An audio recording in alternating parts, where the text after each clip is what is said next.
Good afternoon. This is Headline News on CNC3 and the TBC Radio Network.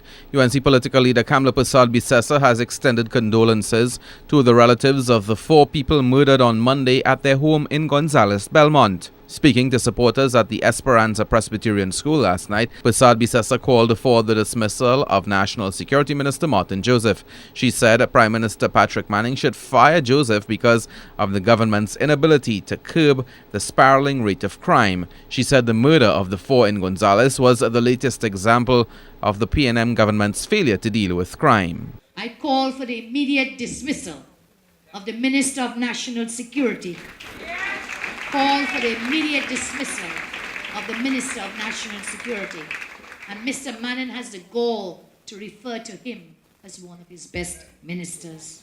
Meantime, Persad-Bissessar has threatened to ask the Speaker to refer Prime Minister Patrick Manning to the Privileges Committee of Parliament for allegations which he made in Parliament on Friday, but she says he has failed to do so. The UNC leader will meet with members of the UNC this evening as she discusses her assumption to the role of opposition leader. She already has the support of 9 opposition MPs. Gail, the channel, is taking a firm stance against government after it granted exclusive rights to state-owned CNMG for carnival coverage. Executive Director Errol Fabian says legal action may be the only route to ensure that the infringement on a free and democratic media does not happen again.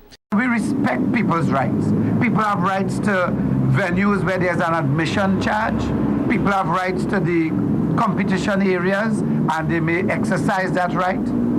But on the road, which is where you are standing now, good people of the media, you have a right to be on the road. The road is fair game, it is public domain, and the media has a right to be there. And anytime anybody, under the guise of whatever document, try to take that away, it is a sad day and it is a precedent that we must stop and we will stop. Agriculture Minister Arnold Pigott is boasting there has been a drastic reduction in the price of vegetable food crops. Minister Pigott attributes this to his ministry's transformation process in agriculture and the work of the Trinidad and Tobago Agribusiness Association. He was speaking at the commissioning of machinery for the planting and harvesting of cassava, but he warned that a bigger challenge lies ahead for the farming community.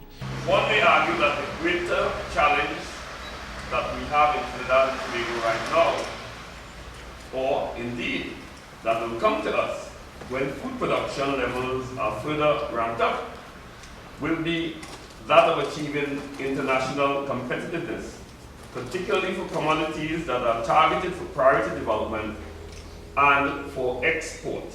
Stay with us for another news update in 1 hour's time and our major newscast later this evening at 7 right here on CNC3 and the TBC Radio Network.